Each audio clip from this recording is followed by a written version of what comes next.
Hello, everyone, and welcome to the Evolve with Emily show. I'm your host, Emily Hayden, and today's guest needs no introduction. You guys, I have Andy Frisella on today. Andy, welcome to the show. Thank you. Thanks for having me.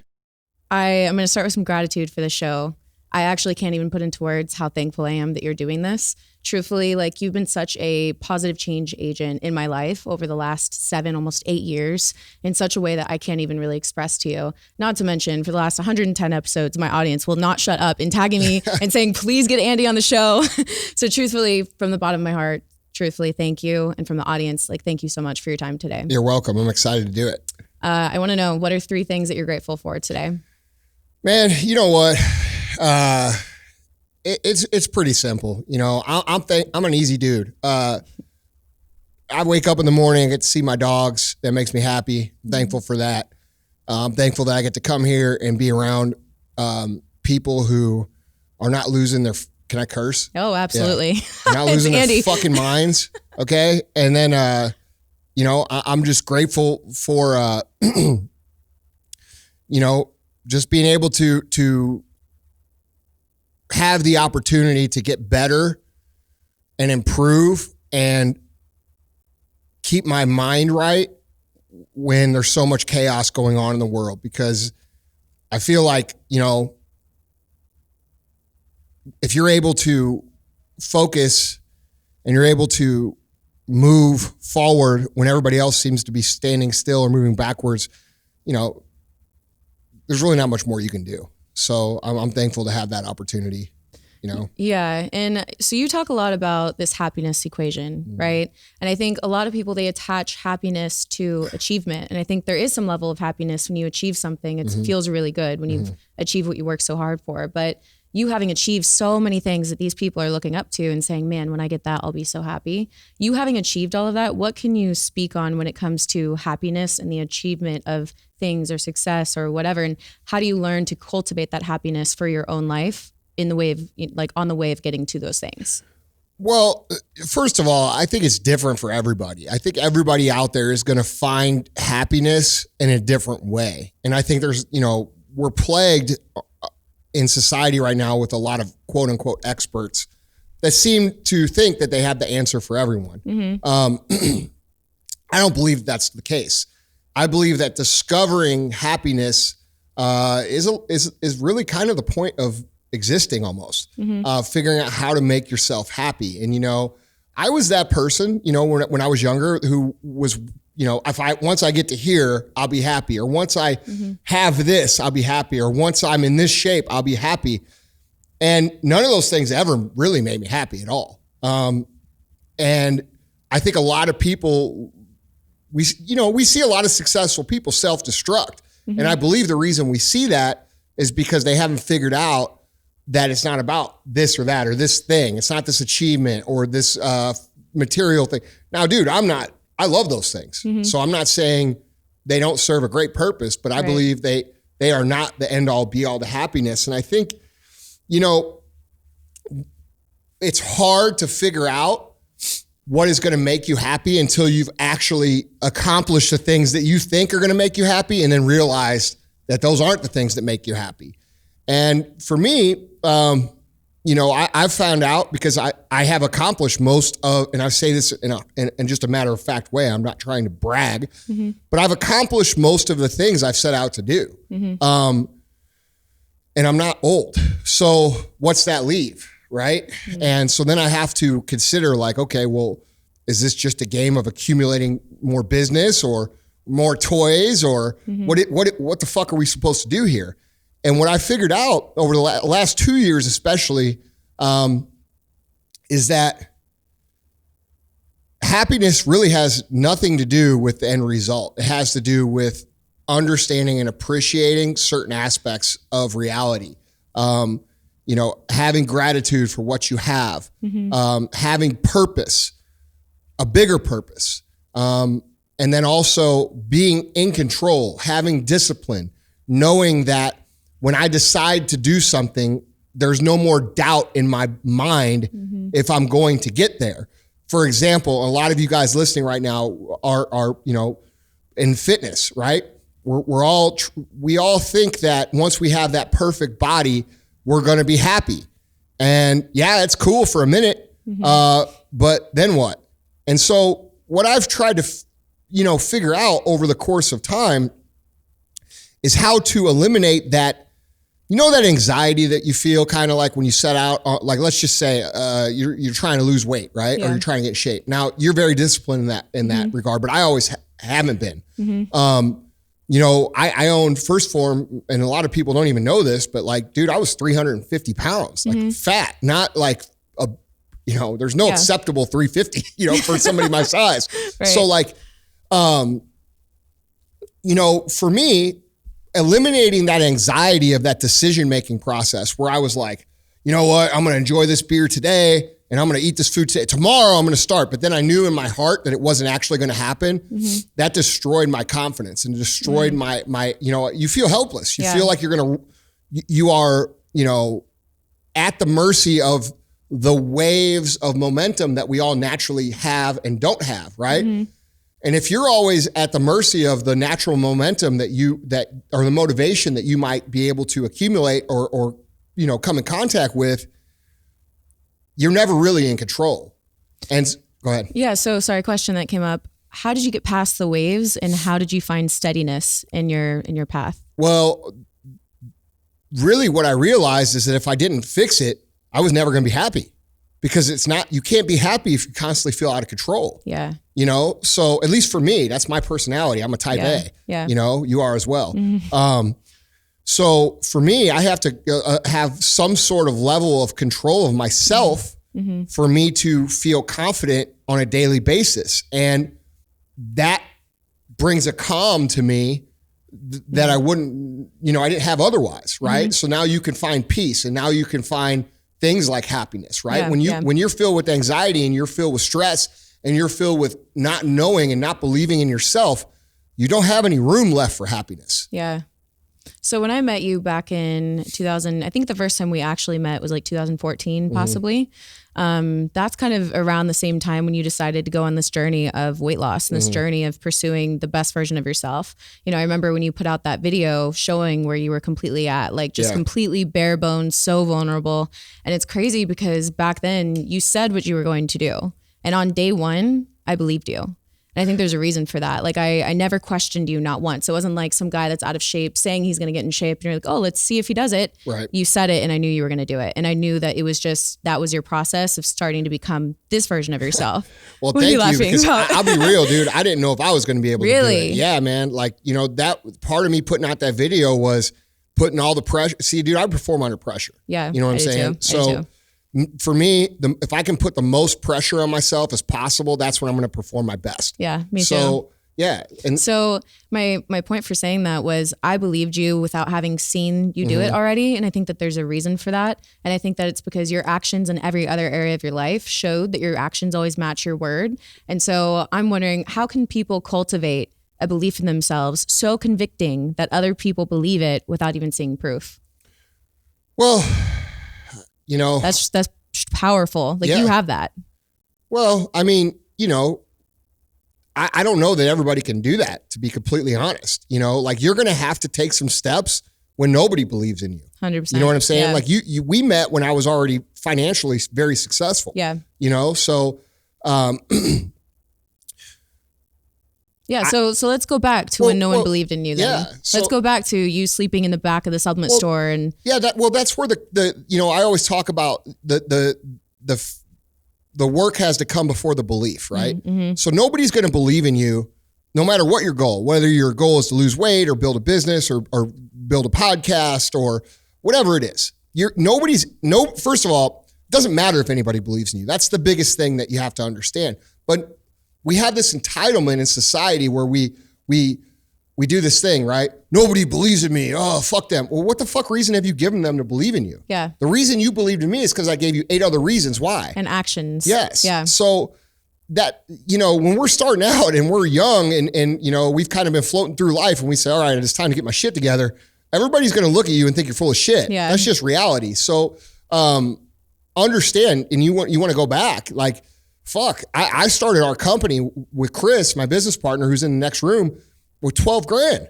We started with 12 grand that we got from painting stripes on the parking lot of Quick Trips here in Missouri. What was your vision at that point? Did you have a vision for this? No. My vision was to get rich and fucking get hot chicks and go around on boats and shit and do what 20-year-old kids do.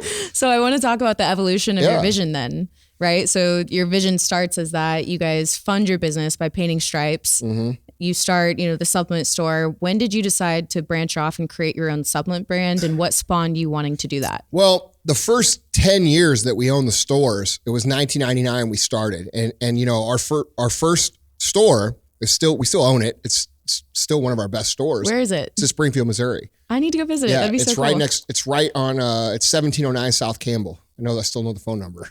No way. Yeah. That's awesome. So it's, we didn't, like, that's what people don't understand. Like, this has been truly built from the ground up over 22 years now. We had 12 grand. We had to pay our landlord up front $12,000 because he wouldn't rent to anybody that was our age because we didn't have any credit. Yeah. Which I get now. I didn't get it then. Then I thought he just hated us. Yeah. Rolled out to get you. Yeah, right. Exactly. We were victims, dude. It was no different than anybody else. Then it was, we didn't have any money left for inventory. So we had to finance the inventory and credit cards. We didn't know where to buy shelves. You guys got to remember, the internet barely existed at this time, right? It wasn't like I can go on internet and say, YouTube tutorial. Yeah, like I had to go, like we bought our first cash register from a cash register store. Like, I have those? Yeah, not anymore, but I mean, they did then, right? Yeah. So and it was used. It wasn't even a new one. Like that's how small we started. And so we had to build we built the shelves with our own freaking hands. We painted the stores with a couple friends. I mean, we talk about starting from nothing. The first day we sold $7. The second day we sold $0. The third day we sold $23. It took us 8 months to have a day over $800. It took us 6 years to get a second store open. The first 10 years in business, I made $58,000 total. Okay. So like, that's where we come from. Why did you not quit? I didn't have a choice. What was I going to do? You put everything into it. Yeah, that's right. I didn't have a college education. I don't have a degree. And nowadays, companies will hire people without degrees. They didn't do that then. Yeah. So what was I going to do? It was either go do construction, which I grew up doing, which I didn't want to do because it's, and no offense to anybody out there who's doing it, but I respect that. It's just hard as shit. And I'm lazier than that. I don't want to do that. Yeah. I didn't have any options. And that's where when I talk about zero option mentality, that's where it comes from, because then I didn't have any options. Now I have all the options, but I have to cultivate myself into a corner of having zero option mentality. And that allows you to not be paralyzed, right? Yeah, yeah. I'm never thinking about, what can I lose? I'm thinking, if I don't do this, we're going to fucking lose. Yeah.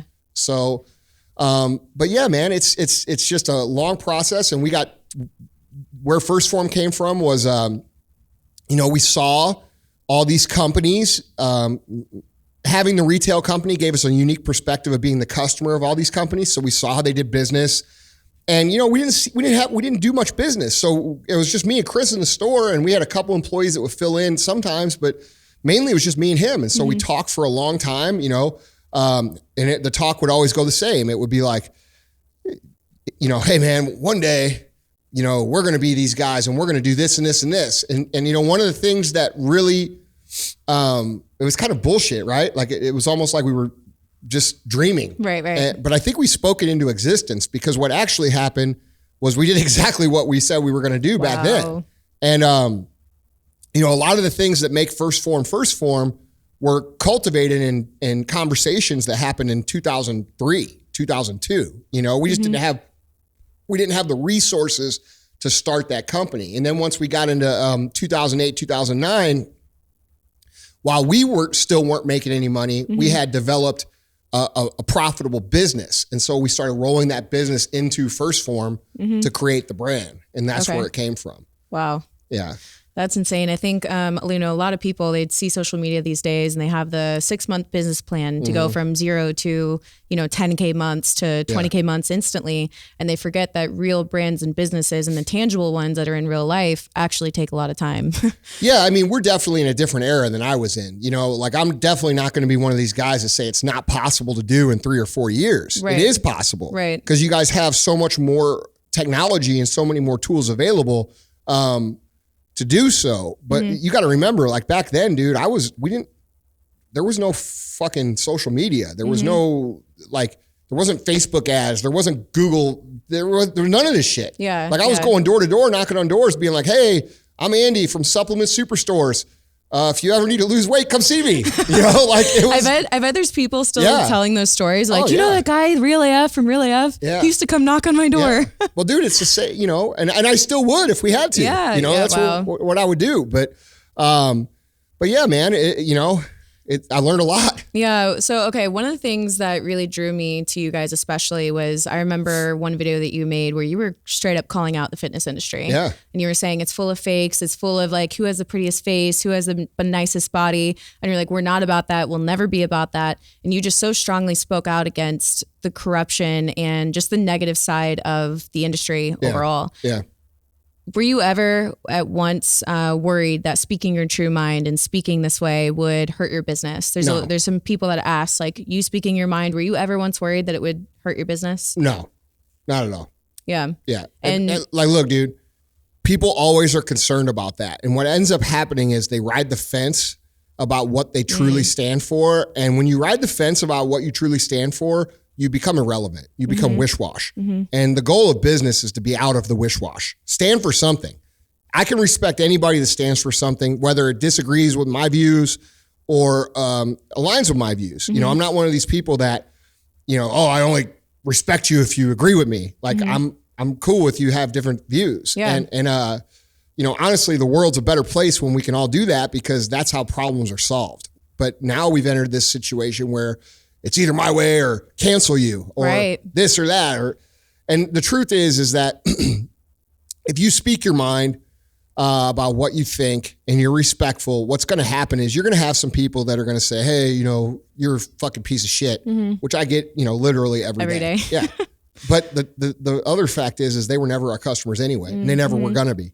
So I'm not worried about it. Yeah. You know what I'm saying? That's such a good point. Yeah. I remember you telling me something when just like giving me advice for my own personal brand is stop trying to make everyone love you. Yeah. Stop trying to appease to everyone, because when you appease to everyone, you really appease to no one. That's right. Because no one knows what you truly stand for. No one knows like what matters most to you. That's right. And even in my own personal journey, especially in 2020, I mean, it's the most outspoken that I've ever been on my core values, my beliefs, where I stand on things. And yeah, it's brought a lot of hate initially because it freaks people out for you to be confident in what you're saying.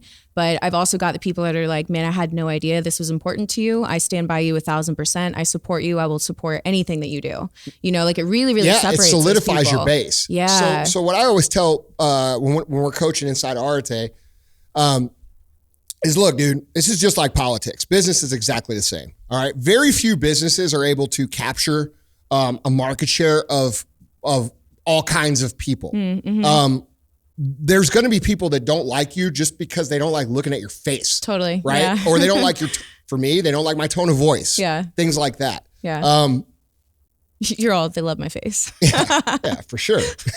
No, but what I'm saying is like, dude, just because you breathe weird, there's going to be people that don't fucking like you. Yeah. So accept that. Yes. So stop trying to spend all your energy on those motherfuckers and start spending on the people that love you. So what I always tell people is, look, draw a line right down the middle of the paper, all right? And these 50%, they're not your people. These 50% have the propensity to possibly like you and probably like you just because you're you. And you should worry about those 50% and trying to get those people to love you instead of trying to negotiate with terrorists over here, right? Yes. Like, that's the truth. That's such a good example. Yeah, and that goes for people no matter what you believe.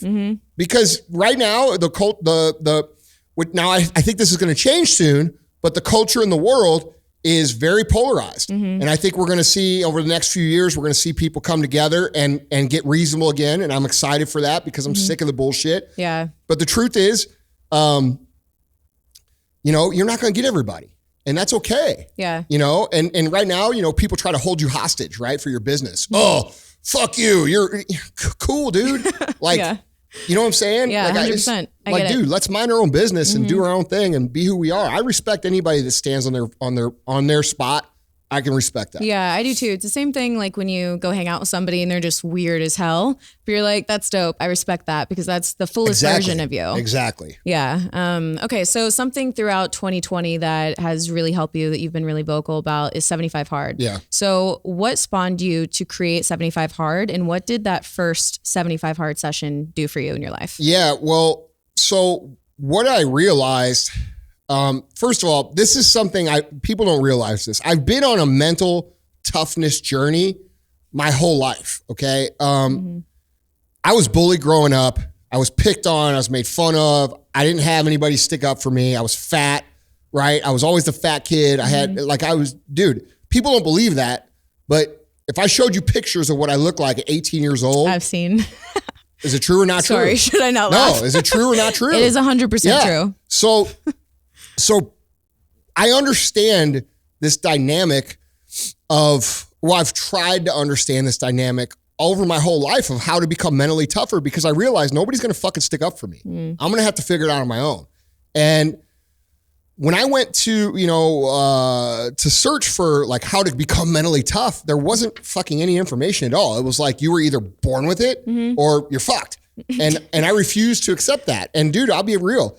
Like back in the day, and you guys who are in an entrepreneur journey, part of the reason it took us 10 years to get anywhere is because I was fucking lazy. And it's truth. Now I always did the right thing. I tried to, but I was lazy as fuck. And that reflected in how I ate and how I trained and how I treated people and literally everything. And so what I was trying to do is I started 75 Hard the first time, 2019, where I did it publicly for everybody to see. And I just basically called out on my podcast, hey, this is what I'm doing. Join me or don't. I don't give a shit, but I'm doing this. Yeah. And I did it. And a bunch of people joined from listening to the podcast. And that's how it got started.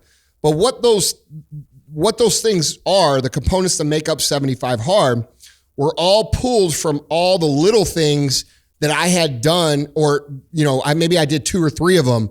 And they got me moving the right direction. And so what I did was I analyzed back over the course of my life where I was the best.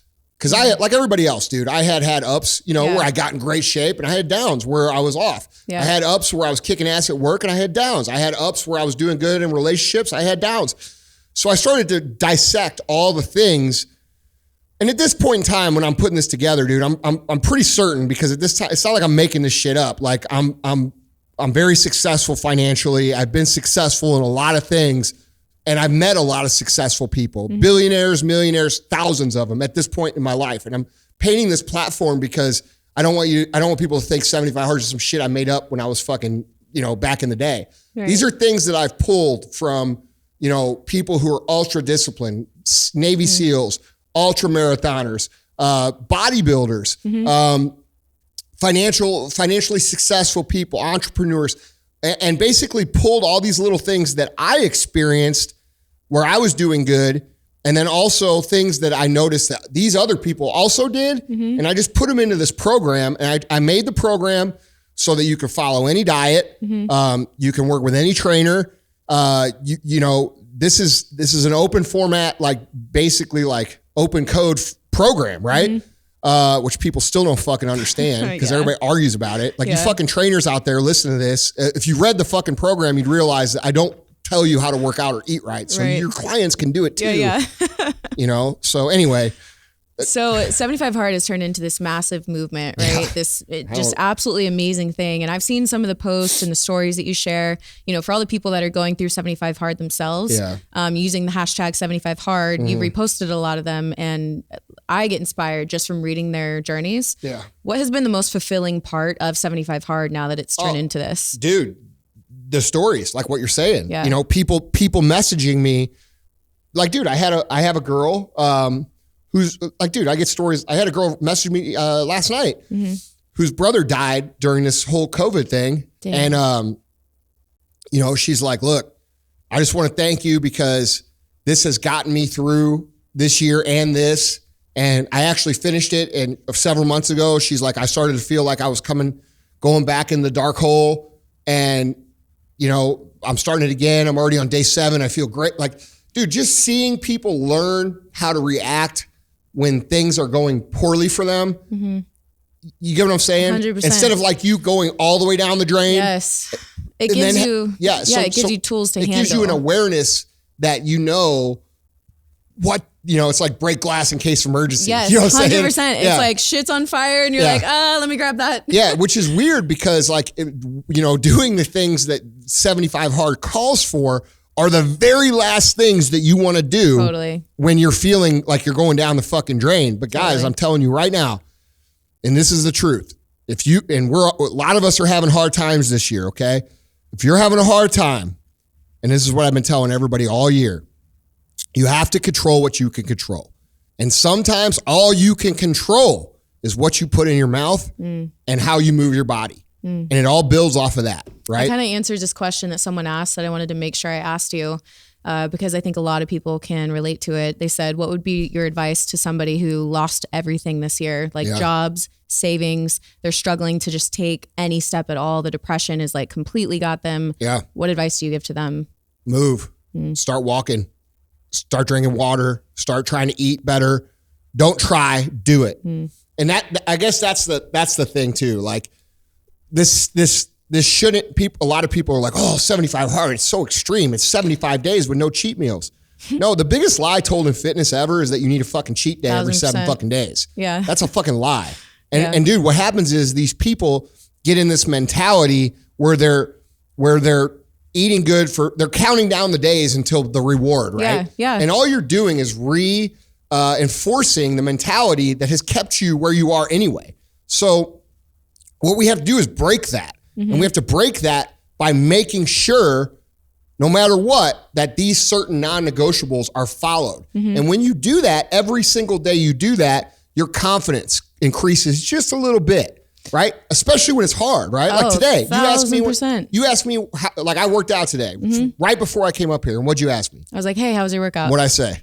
It was all right. Yeah, it wasn't great. It wasn't bad. Yeah, it wasn't great. It wasn't the worst, but it got done. And some days that's all you got. Yeah. 100%, And with what's going on in the world where all these people are losing their fucking minds and everybody hates each other and all this crazy shit, you know what?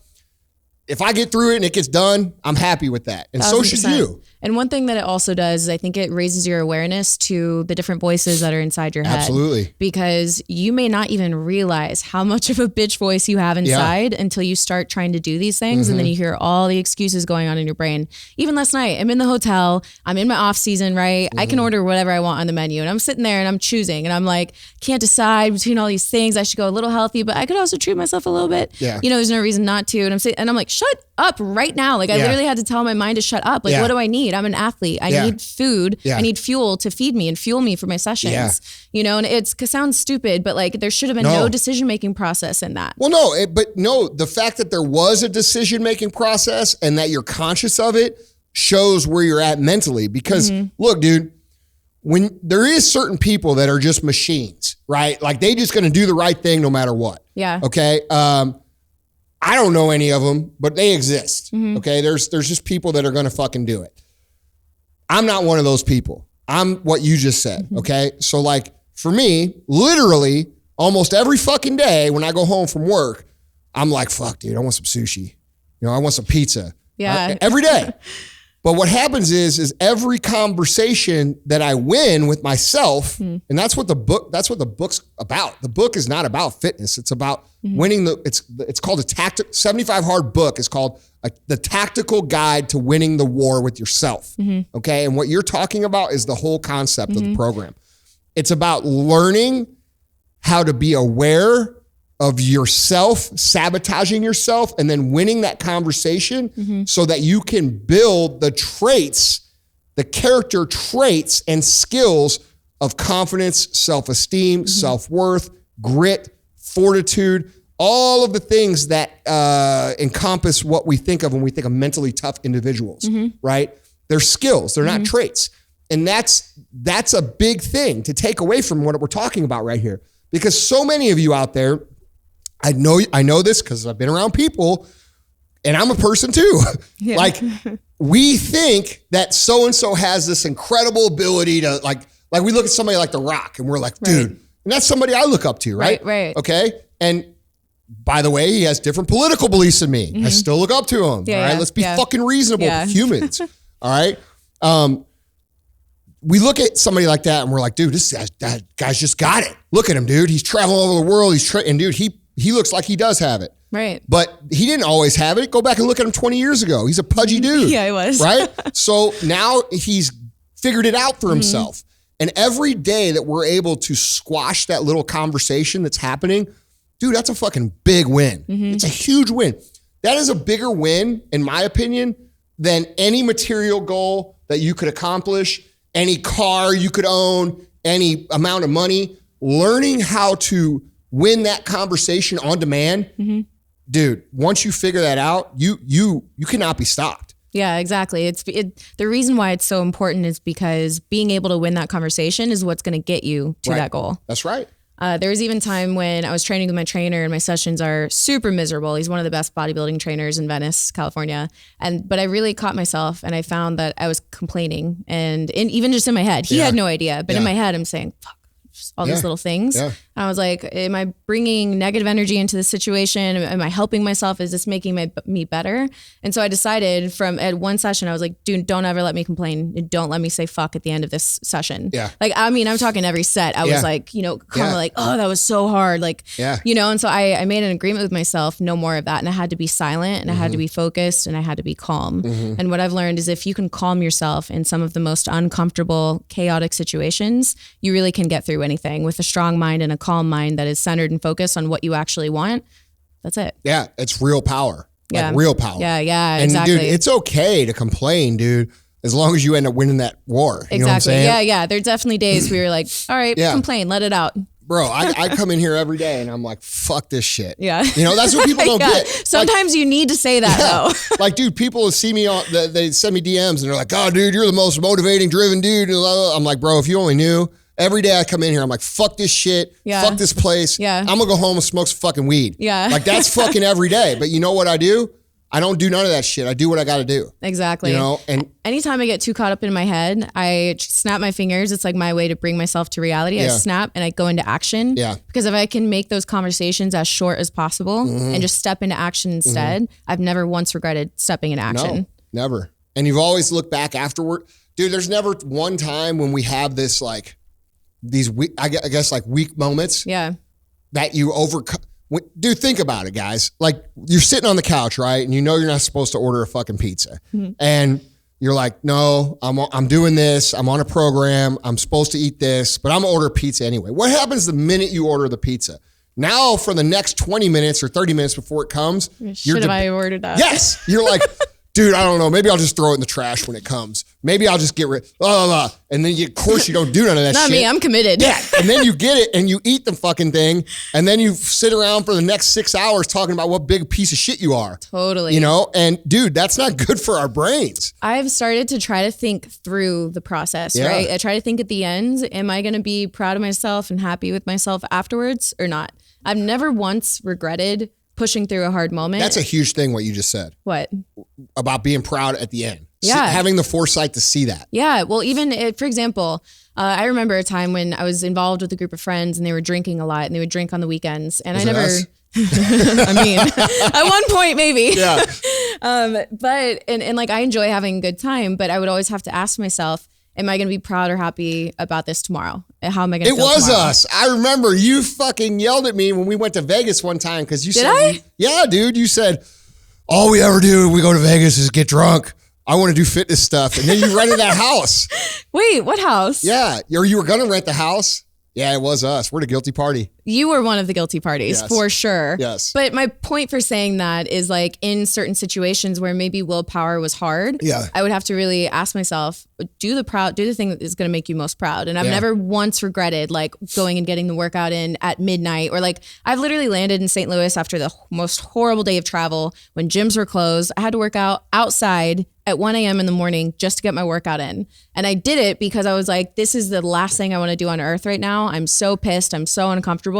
And that's why I know I have to do it. Well, I think those are the ones right there that deposit the most into your accounts, right? Like you got to think of it like an account. Like, am I depositing into my discipline account or am I withdrawing from my discipline account?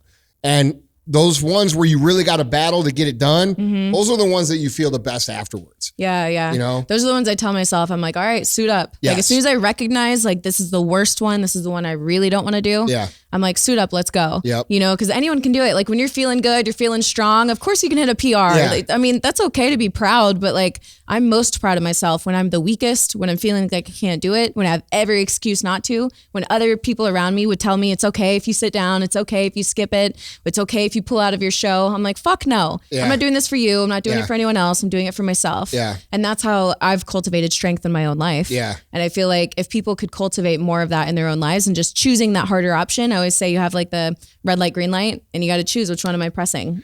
Dude, if it was right in front of you, which one would you press right now? Yeah. You know? I think what you're talking about here is literally the key to everything. I think it's the key to happiness. I think it's the key to success. I think it's the key to fitness. I think it's the key to financial wealth. I think it's the key to literally fucking everything that matters is being able, and you know, people are probably listening to me like, yeah, well, no shit. But yeah, you know what? I didn't inherently know that. Yeah. I had to learn it. Yeah, 100%. You learn it by walking through yeah. it. Yeah. And, you know, when you can truly control your decision-making process and back that up with actions, even and especially when you don't feel like it, that's power, man. Power. One thing that I struggle with, and you know this because we've talked about it, is feeling like a failure because I do have such big goals for myself and because I know what I'm capable of. So what is your definition of failure and how do you walk through failure? Everyone has failures. Yeah, man. I don't know. I think, and it sounds so cliche, but like, dude, it's like a meme. Like I really only think you fail when you quit. And my dad always says that too. So failure is within your control at all times because if you quit, then, you know, it is what it is. You have to accept it. And sometimes you do have to quit things. Sometimes you have to take a step backwards to take 3 steps forward. That's reality. You should never hang on to things in that kind of negative way. However, I look at more at the lessons, you know, like we always see that meme. I think I fucking started it. What meme? There is no, or what is it? I don't lose. I only win or I learn. Yeah. 100%. It's true though. Yeah. I think I posted that in like 2012 and now it's like, okay, Andy, you're cooler than everyone. Fucking right I am. Don't fucking forget it. Let's be real here. Honestly, you were cool when I met you back in 2013, 14. Yeah. You're a lot cooler now. Oh, am I? Yeah. All right, cool. Yeah. I'll take it. All right. Well, dude, the thing is that I look at it that way for real. Like it's a learning process. You know, I'm willing to accept losses. I'm not willing to accept failure. I see the two things differently. You know, sometimes you're going to lose. Like if you're a fighter, you're going to fucking lose some fights. Yeah. What'd you learn? How do you know how do I not get myself in that position again? Yeah. How do I anticipate that? And you know, as long as you're able to do that, losing is a great thing. Yeah. But you know, failing is more of a personal decision, I think. Wow. Yeah. That's huge. So I think people need to have that in their mind. Failing is a personal decision. So just like everything else, you're making a decision. Are you deciding to fail? If not, keep going. Yeah. And then look at, instead of saying, oh, a failure, say it, all right, dude, I had an L. What did I learn from that? What was the lesson? You know, when you see L, you should think lesson. What was the lesson? And that lesson contributes to a new tool or a new thought or a new concept that will help you get past that point the next time. 1000%. It's sort of like playing video games, you know, like when we're kids and we get to that part where it's like, we can't get past it. Yeah. And we know that, you know, all right, dude, the dragon fucking bit my head off. All right, how do I not get my head bit off this time? Right? Yeah. And then, you know, you do the duck move or whatever, right? Yeah. And then eventually you figure it out and you get past it. And that's so how it goes. And also we have to remember, like, you know, I think about, I compare it to like my competing journey, right? Because it's a real tangible result of like winning and losing. When I won, it felt fucking good. Like so good, so satisfying when all that pays off. But when I lost, as bad as it kind of hurt in the moment of just like, damn, I didn't get it. That's when I learned the most. And it's actually what has made me so much better. Like if I kept winning, I don't think I would have the work ethic, the improvement. Well, you know what you're actually saying right now is that losing is much more valuable than winning. It is, yeah. It doesn't always feel as good. No, it doesn't. It doesn't never feels as good. Yeah, I fucking hate it. If you can learn to understand the value that you can accumulate from your losses, you understand, you know, getting the medal or getting the trophy or getting this or that, that's cool, right? But it's not as valuable as it is to have a loss. Because imagine like you winning and you're like, okay, cool, I'm the winner, you know, but imagine you getting runner up. Imagine you being right there. The fire that it ignites inside of you is just like, it's something that's so, it's like very tangible to me. Yeah. You know, anytime I've come off from a loss, my fire has just been like so much stronger from that. For sure. Me too. Like, I mean, you know how I am, dude. I'm a fiery human. I realized I operate well with pain and with uncomfortability, and like, I don't know if that's necessarily a good thing, but like pressure and pain, like I really do well in that. It's and a huge chaos. Yeah, it's a huge advantage.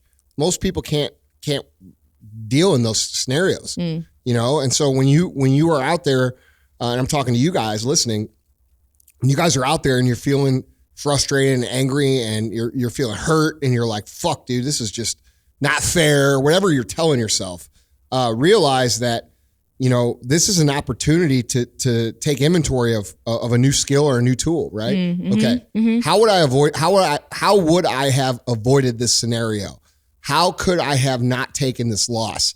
How could I have not lost that business deal? Or how could I have not, you know, whatever it is. Something that's really important that you're doing here is you're saying, how could I have, right? Yeah. So you're taking an immense responsibility. Yes. There's a lot of people in this world that think that everything happens to them, or that they got cheated out of something, or that, you know, someone took advantage of them, which in some cases could be true. But I think what you're saying here is that you're taking personal responsibility first and foremost. Mm-hmm. And I think that is like the first step to growing from that, because you're never going to grow if you're not self-aware enough to understand that you did have some sort of role in that. Yeah. And that, the importance of how you're saying that is that, you know, that is definitely not the narrative of what's going on in the world. The narrative is not, it's your fucking fault. Yeah. And guess what, guys? No matter what the fuck you hear right now, it is your fault. Mm-hmm. That's the truth. Yeah. Okay. So you can argue about it. You can pout, you can cry, you can fucking throw a tantrum. You can scream for as long as you want to scream. All you're doing is putting more time between you and where you want to be. Mm-hmm. And that's what you have to remember, because at the end of the day, no one gives a fuck. Mm-hmm. It's literally. And that's the whole thing with the victim mentality and the sob story. And I hear people that have been through like real traumatic, horrible things I would never wish on anyone, but they go around with this cloud over their head like, oh, it's so hard. And I'm like, dude, I understand that. And I have compassion for that, but that's your shit. And no one actually cares that much about it. You know what I've observed with this? I've observed that the people who have overcome real hardship don't fucking do that shit. Yeah. And people who, it's become a marketing ploy on Instagram. Right. Like who can be the biggest victim. Yes. Yeah. That's right. And get the most sympathy. I don't respect that shit. Yeah. I just don't. And I see it everywhere. And I would encourage you guys to think about, am I posting this because I want attention, or am I posting this because it helps somebody? Yeah. Because dude, there's a big difference between vulnerability and like fake ass shit. Mm-hmm. You know what I mean? And perceived vulnerability for potential gain. And I'm not discounting anybody's struggle, but I'm going to tell you, dude, I've interviewed people who, you know, they don't have arms and legs, and like they don't make any fucking excuses for anything. Yeah, you know what literally. I mean? Like I've interviewed people who have lost hundreds of, and I know these people intimately, hundreds of millions of fucking dollars, and they said, okay, well, fuck, this is where we at. We're not gonna do that shit again. Yeah. You know what I'm saying? Like, yeah, right. And I feel like a lot of people, because of the, you know, the dynamic in society right now, I feel like a lot of people falsely victimize themselves for attention and likes and shares. And I don't think, you know, that might make you feel good for a minute, but it's only putting more distance between you and where you ultimately want to be. Absolutely. And one thing that I asked too is, are you using your story in a way to help others? Are you giving them the tools that you use to get out of yours? Like, is it actually making an impact, or are you just complaining and talking about it? Exactly. So I think there's a difference. Like if you share your struggle and say, this is what helped me get through, this is how where I'm at now. If you're here, this is what I would do. Like that's different than just a sob story. That and also I think being transparent, right? That's like, people take this like, if you're being transparent and you're having a hard day and you just want to share it, that's cool. Yeah. Like, we all get that. Of course. And it's important because that's right. But when that becomes your whole fucking brand every day, you're just annoying. Yeah.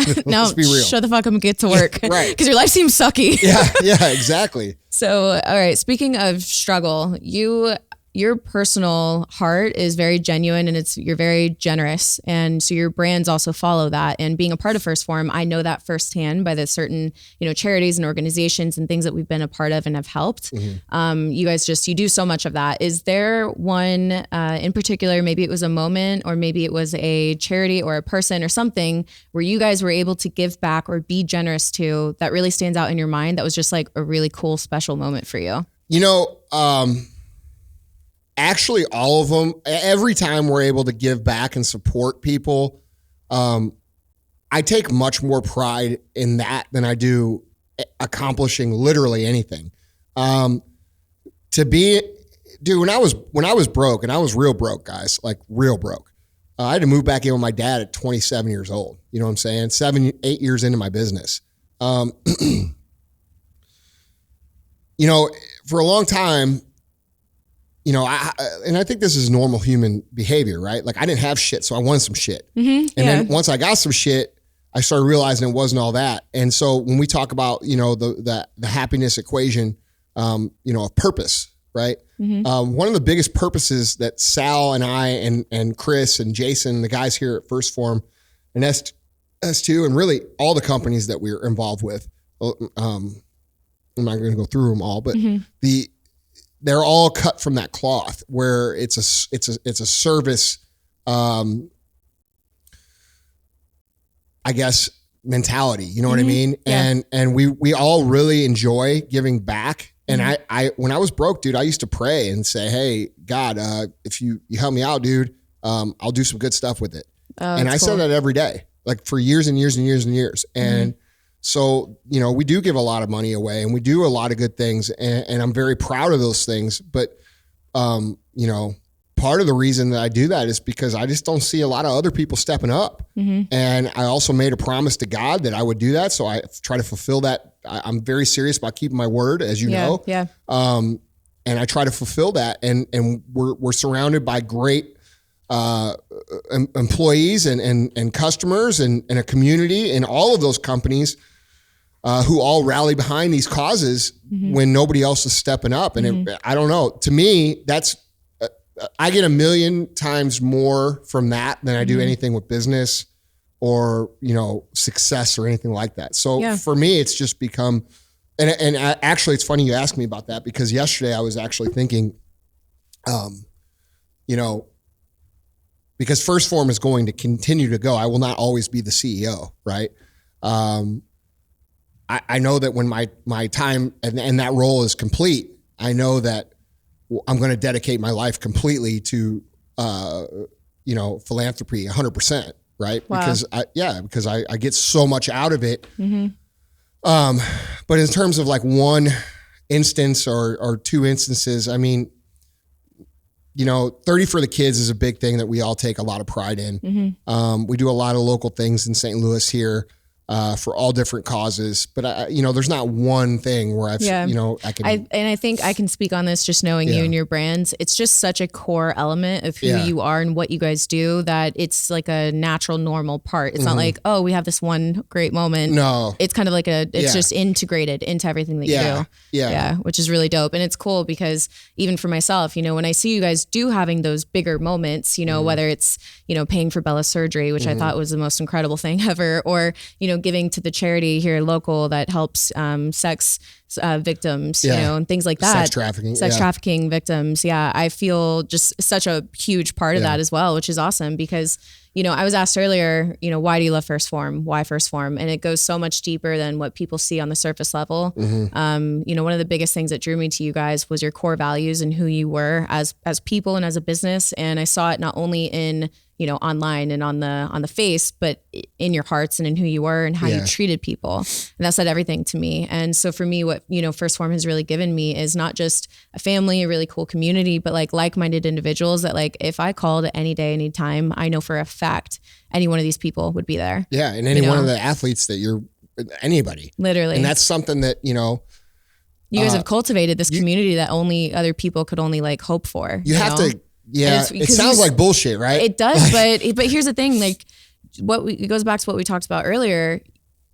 You never once thought that standing for what you believed in would hurt your business, and it hasn't. It's actually elevated your business. Like I would say, tenfold. you know, we're one of the few, like right now, in the current climate, I think one of the biggest keys to our success has been standing for America, right? And standing for American values and not right or left, but what's right. You know, standing up for those things right now is very hard to do. But I also feel like we're one of the few companies that has, and we benefited from that. You know, our companies continue to grow. It's grow. This is 2020 has been the best year of all of our companies. And I think that is actually the reason. And for those of you out there who are struggling with, you know, your message or you're fearful, you know, just understand there's going to be people anytime you say anything, there's going to be people that don't agree, and those just aren't your people. And I know as much as I say that, you guys think, oh, well, no shit, man, because every time I say something, I get attacked. But what you don't see is the 10 other people or the 20 other people that say, yeah, I'm going to fuck with that person now. Yeah, and maybe they just like your photo. Maybe they don't even comment. They don't even DM you, but in their hearts, they're like, oh, damn, yes, I know I've done that. You know, and I didn't reach out personally and say, wow, I'm with you. I just thought it in my head, and now I know I've identified who my people are. That's one thing that 2020 has really done for me. Me too. Is it's really revealed like who my people are in such a big way. And I actually have so much gratitude for everything that's been revealed and shown to me this year, as hard as it has been, you know? And, you know, this year earlier when all this happened, I went back to Texas and I told myself, this is my own personal boot camp, you know, and it was like quarantine. It was the new word starting, you know, March, whenever that was. And I was like, no, it's not quarantine. It's my boot camp. And I went to training and I went to work, and I determined that coming out of 2020, I was going to be the best version of myself absolutely possible, having no clue what was about to ensue and all the chaos that was about to happen. You know, I just announced I'm moving to Texas. Bless America. God bless Texas. You know, getting out of California finally. And it's just, it really revealed to me what's most important in life and like where I really stand on certain things. And I think that's the biggest thing. What's the biggest thing that 2020 shown you? Almost the same thing. I told everybody publicly, you know, when this shit started going down. Well, first of all, if you follow December last year. If you follow my podcast, I started telling you guys this shit was happening. I shouldn't even talk some shit. You can go. Right. I'm just saying. Let it out. Certain motherfuckers were right about everything. Okay. And I was just one so of you them. guys know, when I refer to people who are wiser than me that I trust, who are right about everything, he's one of them. I got destroyed and canceled probably 30 times this year. Okay. Now I don't give a fuck anymore because it's like I realize that it doesn't do shit. Except grow your following and grow your brand. But look, I coach literally thousands of other entrepreneurs. Okay. And that's really where my pain point is with this whole situation is what's been happening to small business. Because I deal with these people and they message me and call me or they're fucking crying and they're losing their lives and this and that and this. And then I get motherfuckers that will hit me up, you know, when I say things about it, be like, motherfucker, you ain't ever been on the phone with someone who's lost everything. I've been on the phone with 3 different dudes today. And yesterday it was 4. And the day before that, it was 6. So understand there's people out there that are losing everything they fucking own and everything they've worked their whole entire lives to build. And that's not okay. All right. So I've been very vocal about what I see happening because of that, because I have true empathy and firsthand experience with a lot of these people. And, you know, when this started happening and I started realizing what could potentially happen, I said so. I got in deep shit or whatever. Nobody believed me. And I was way early to the game. I understand people didn't believe me and they thought I was crazy. But now people... It's all reality. That's right. So, so I just decided and I told everybody publicly, I said, look, guys, here's the deal. I'm going all in. The same thing you said. And I'm going to make sure that 2020 is the year that I look back and I say, that's the year that fucking made me. And that didn't make sense to people because a lot of people look at me and they say, well, you already, but you guys have no idea what I'm trying to do. You only see what we've done. And so what I'm trying to do is we've only done like this much of it. So I want to look back and say, this was the year that I got the best that I've developed most skills. I got the best I've ever been. And I've done that. I'm in the best shape I've ever been in. Mentally, I'm the most focused. You know, has it been hard? Yeah, it's been real hard, but I'm really fucking proud I did it because not for my own benefit, because it pulled a lot of other people through. Yeah. And a lot of people who I mentioned who were upset about their, they were in those difficult positions with their business. Those people have pivoted and figured out ways to make it now. Wow. And that comes from, them taking control of what they can control and moving forward regardless. And really, dude, that is the key to business. And it's the key to that kind of success is you have to just close your ears and focus on that next step. And when you can do that, when the whole world is on fire and everything's going insane, dude, you are immensely powerful. Like I don't think people understand, like you guys out there who have been dedicating yourselves like we're talking about, which I know there's a lot of you. You guys don't understand how much power that you have cultivated that is going to last you for the rest of your life. You'll look back at 3 or 4 years and be like, holy fuck, right? So that's what I'm super proud of and excited for, because I'm not like 2020 for you guys who have done this, and for me too. That's not the accomplishment.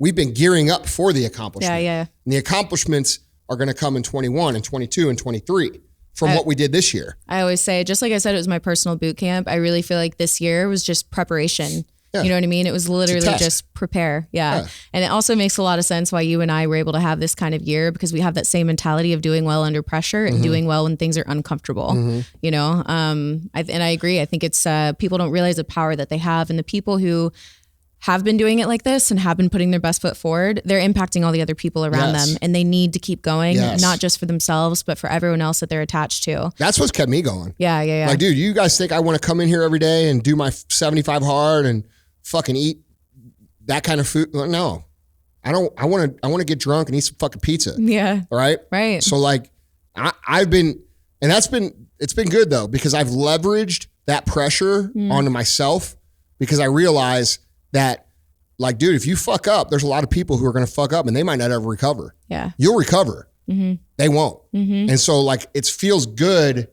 That's what I'm proud of, is like the people who have committed to that, and I've been able to help them sort of get on the right track this year. Yeah, it's cool because I've noticed this in my own life, and what I'm seeing with you is that what started out as a personal journey of even like 75 hard, it started out for selfish reasons, right? Like, I need to do this, I need to be better.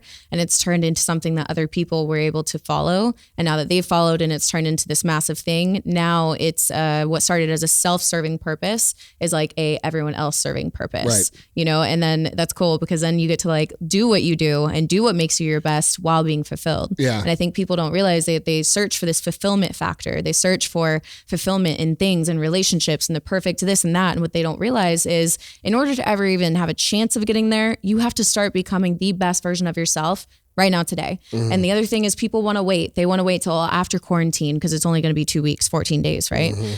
After this next shutdown, after this, after that. Well, after January 1st. Conditions are never going to be perfect, dude. That's it. If you can't operate under less than ideal conditions, how can you accomplish anything? And that's something that 75 hard just instills in somebody like incredibly. Yeah. They don't realize that the, one outside outdoor workout, how powerful it is until you're running outside inside of the rain or in the snow or whatever it is. Yeah. Because it's like, they don't realize it seems like this fitness thing, right? It seems like even a mental thing, but what it really is it's instilling this inside of you so that in business, when things are going crazy, when circumstances are less than ideal, you're going to show up no matter what. And you're not going to have, there's no excuses. There's like no thought process anymore. Like when you actually go through that, it's it's a do or die mentality. Yeah. It's irrelevant. Yeah. It's getting done. Yeah. No questions asked. That's it. Yeah. Yeah. So, and dude, knowing that, like getting yourself to a point where you trust that, like when you say that and you know that and believe it, it's powerful. Yeah, man. And dude, all those little conversations that keep you feeling guilty and keep you feeling, down and keep you feeling, helpless, that all that shit goes away. And think about how much more space you have inside your heart and soul and mind to be happy when you're not dealing with all these limiting beliefs and doubts and thoughts and questions about, fuck, I wonder if I'm going to be able to do that. No, you can fucking do it. It's real simple. Just go do it. Yeah. Prove it to yourself over and over every single day with a small action. Well, that's the thing. So it's got to be every day. Like you touched on this earlier. You said about feeling a failure. And I always tell people who feel that way, and I told you this too when you said this to me, it's not about the 3-year goal. It's about today. Did you win today? Did you win yesterday? Oh, I fucking crushed it. I did too. I'm winning today so far. Yeah. That's all I care about. Yeah. I know that if I win today and I win tomorrow and I won yesterday, that's a motherfucking winning streak. And, you know, I'm going to continue that streak as far as I can. I know if I do that, maybe if I tried to be, you know, here, maybe I won't be here, but maybe I'll be like right over here. Right. 100%. I'll be real close to it. Yeah. You know? Yeah. And something that really impacted me that you shared with me is, like you said, win the day. Yeah. But for what I had to do is just like with gratitude, I have to really get into the feeling of it, right? Because I do love winning like so much.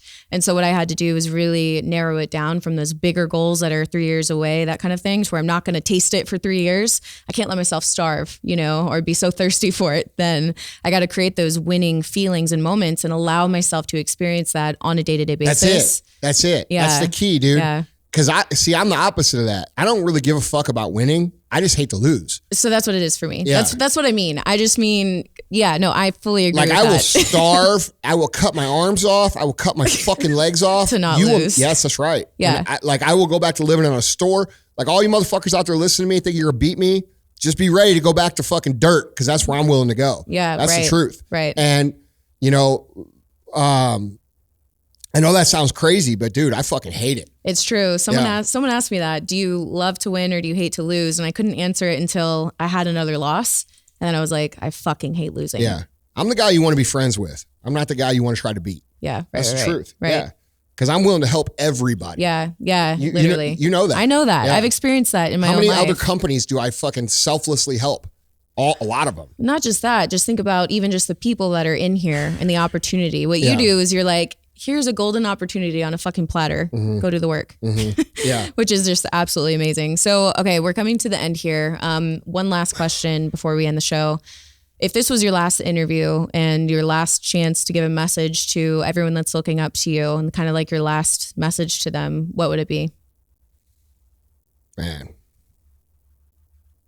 I don't know. That's a lot of pressure, dude. Tomorrow you're looking down from heaven and you're like, well, don't say that. You're going to fucking jinx it. Dude, there's no jinx for that. Yeah, your time is your time. I don't know. Shit's going crazy in the world. You know, I don't know. I think that people need to understand that you are much more powerful than what you think you are. And everybody has insecurities. Everybody has fears. And nobody believes the front that you put on about being perfect anyway. So stop trying to be. Yeah. Understand you're not supposed to be perfect. You're not supposed to be this polished Instagram personality that is perfect, but you're also not supposed to be this whiny bitch either. Okay. So understand that the world is not fucking you. The world is not screwing you. The world does not have it out for you. You have it out for you. And once you can understand that, and then you can start to win the conversations in your brain consistently, you're going to start to tap into that real power that we've been talking about. And it's almost like plugging into a new power source because you're like, holy shit, I didn't even know that existed. Right? Literally. And once you start to get a taste of it, you'll start to understand. If you don't have a taste for it right now, it's hard to understand. But my main goal for you, or my main thought for people that are struggling right now, is to try to win today, man. Like, you know, I don't try to do anything other than that. I don't come in here and talk about 10 years from now or 20 years from now or a year from now. I make a simple list and I execute the list. And I know that if I do that and I do that tomorrow and I do that, you know, if you can win the days, you know, you win 3 days in a row, you got a streak. You win 2 weeks in a row, you got a longer streak. You win 2 months in a row, you're building some things. Fuck, if you win a year in a row, you're starting to make winning who you are, right? And when you can make winning who you are, what can really stop you? And I guess that's something that I wish more people would understand, because a lot of people hear that and they're like, yeah, but fuck, dude, I got as many things I could come up with and fill those gaps as you do. It's just a personal decision. You know, do you want to tap into what life has to offer? Or do you want to be like everybody else? And, you know, that would be my message. And then, you know, to the people who've got it figured out, dude, fucking pull some people up with you, man. personal success doesn't mean shit if you're not pulling people with you. 1,000%. Yeah. So that would be my two things. It's nothing ground shaking. No, it's actually everything. I think if people were to actually live that out in their lives, they would see massive transformation. Yeah, they would. But what do I know? Andy, thank you so much for being on the show today. You're welcome. I had a great time. Good conversation as always. Thank you. All right, guys. Thank you guys so much. If you enjoyed this podcast episode, please like it, share it with all your friends, comment below on the YouTube page, tag Andy in your stories, let him know what your favorite part of the show was. Check out his podcast, Real AF. Everything else will be linked below, and I'll see you guys next time.